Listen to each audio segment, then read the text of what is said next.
ایک سوال جو آج کل اکثر ذہن میں آتا ہے، کیا وہ پرانے نظریات جیسے کمیونزم آج بھی کوئی حیثیت رکھتے ہیں؟ کمیونسٹ مینیفیسٹو جیسے متن کو دیکھیں تو جو 1.5 صدی سے بھی زیادہ پرانا ہے، تو ہاں، یہ دیکھنا کہ وہ خیالات آج کہاں کھڑے ہیں بہت دلچسپ ہے۔ بالکل، یہ نظریات صرف کتابوں میں تو نہیں رہے، ان کا عملی اثر کیا رہا ہے دنیا پر؟ جی، اثر تو بہت گہرا رہا ہے کہ 20ویں صدی میں ان نظریات نے نہ صرف وہ سوشلسٹ ریاستوں کے قیام میں کلیدی کردار ادا کیا، جیسے سوویت یونین یا چین، ہاں، وہ تو تاریخ کا حصہ ہے۔ کہ ان کا اثر صرف وہیں تک نہیں تھا۔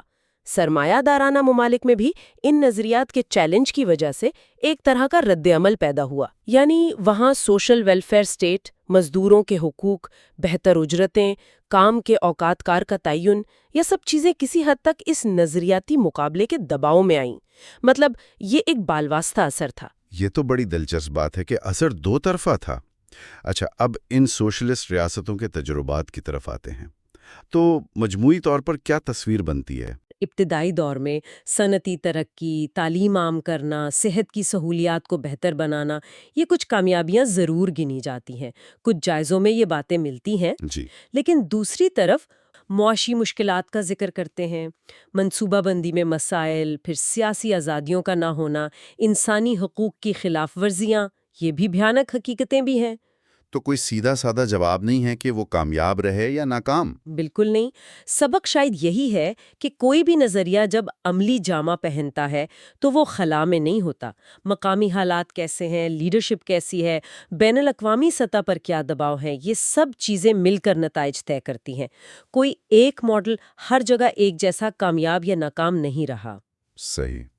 اب ذرا آج کے دور کی طرف آتے ہیں۔ جدید سرمایہ داری، آج کا جو کیپٹلزم ہے وہ مارکس کے زمانے کے کیپٹلزم سے بہت الگ ہے۔ یہ کیا بنیادی تبدیلیاں ہیں جن کی بات ہو رہی ہے؟ سرحدیں اب پہلے جیسی اہم نہیں رہیں معیشت کے لیے۔ ٹھیک۔ پھر ٹیکنالوجی ہے، اس نے تو پیداوار کے طریقے، رابطے، کام کی نوعیت سب کچھ بدل دیا ہے۔ اور تیسری بڑی بات، فائنینشل سیکٹر کا بے پناہ پھیلاؤ، یعنی مالیاتی شعبہ اب اصل معیشت پر بہت زیادہ حاوی ہو گیا ہے۔ تو وہ جو پرانا ماڈل تھا فیکٹری مالک اور مزدور کا، وہ اب اتنا سادہ نہیں رہا؟ بالکل نہیں۔ اب تو پیچیدہ کارپوریٹ ڈھانچے ہیں، شیئر ہولڈرز ہیں جن کا براہ راست تعلق نہیں ہوتا پیداوار سے۔ ریاست کا کردار بھی بہت بدل گیا ہے، کبھی وہ سہولت کار ہوتی ہے، کبھی ریگولیٹر۔ اور ایک مضمون میں تو جو آپ کے مواد میں شامل ہے، اسے ڈیٹا کیپٹلزم کہا گیا ہے، جو کہ ایک بالکل ہی نئی شکل ہے۔ اسی بدلے ہوئے نظام کے اندر گگ اکانومی کا ذکر بار بار آتا ہے۔ یہ کیا ہے اور اس کے اثرات کیا ہیں؟ گگ اکانومی یہ وہ معیشت ہے جہاں لوگ مستقل نوکریوں کے بجائے چھوٹے چھوٹے کام یعنی گگز کانٹریکٹ پر کرتے ہیں۔ Free lancing, on demand services, یہ سب اسی میں آتا ہے۔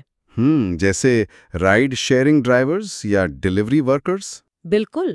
اور آپ کے نوٹس میں بھی یہ بات ہے کہ اس سے بہت سے مزدور یا کہنا چاہیے کہ ورکرز زیادہ غیر محفوظ ہوئے ہیں۔ مستقل نوکری والے فائدے نہیں ملتے، جیسے پینشن، ہیلتھ انشورنس، چھٹیاں۔ جی، وہ سب چیزیں بہت کم ہو گئی ہیں۔ یونین بنانے کا حق بھی اکثر کمزور پڑ جاتا ہے کیونکہ ورکرز بکھرے ہوئے ہوتے ہیں، ایک جگہ اکٹھے نہیں ہوتے۔ اور آٹومیشن کا بھی ذکر ہے، وہ کیسے اثر انداز ہو رہی ہے؟ آٹومیشن یعنی مشینیں اور سافٹ ویئر جو انسانوں والے کام کر رہے ہیں، اس سے تو بہت سی روایتی نوکریاں، خاص طور پر مینوفیکچرنگ اور کچھ دفتری کاموں میں، وہ خطرے میں ہیں۔ ایک رپورٹ کے اعداد و شمار تو دکھاتے ہیں کہ یہ رجحان بڑھ رہا ہے، جس سے بے روزگاری کا خدشہ ہے۔ تو اتنی ساری تبدیلیوں کے بعد کیا وہ جو مرکزی خیال تھا مینیفیسٹو کا، یعنی طبقاتی جدوجہد، کیا وہ آج بھی موجود ہے یا یہ اب پرانی بات ہو گئی؟ ختم تو بالکل نہیں ہوئی۔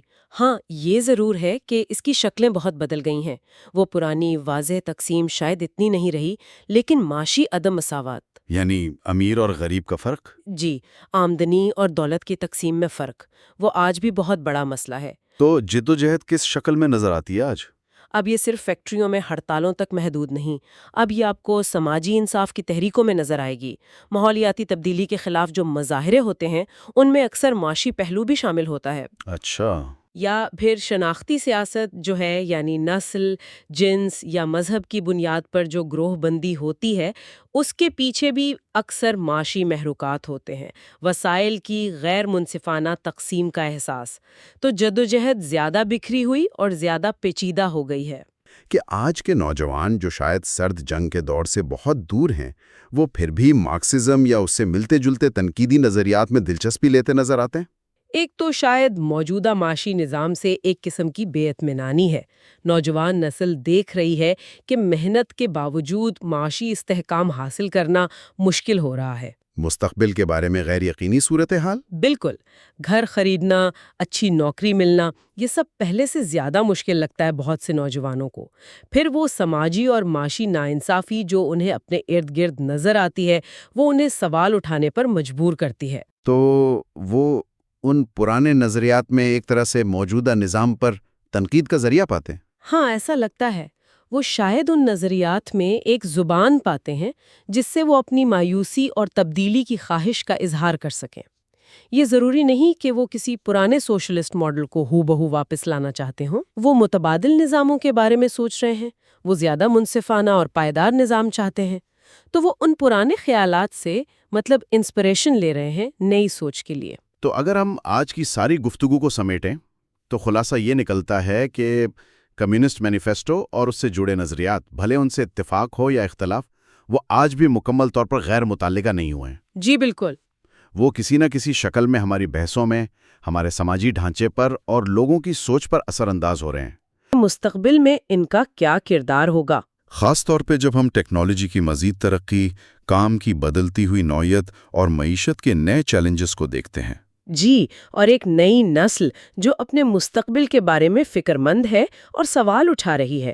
تو یہ تاریخی حوالے، یہ بحثیں، یہ مستقبل میں معاشرے، معیشت اور سیاست کے بارے میں ہماری سوچ کو کیسے شکل دیں گی، یہ دیکھنا اہم ہوگا۔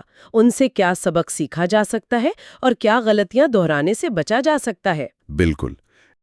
بہت شکریہ اس تفصیلی گفتگو کے لیے۔ شکریہ۔ اور اپنے سامعین سے گزارش ہے کہ اگر آپ کو ہماری یہ گفتگو پسند آئی اور آپ مستقبل میں بھی ایسے موضوعات پر گہرائی میں بات چیت سننا چاہتے ہیں تو ہمارے چینل کو سبسکرائب کرنا نہ بھولیں۔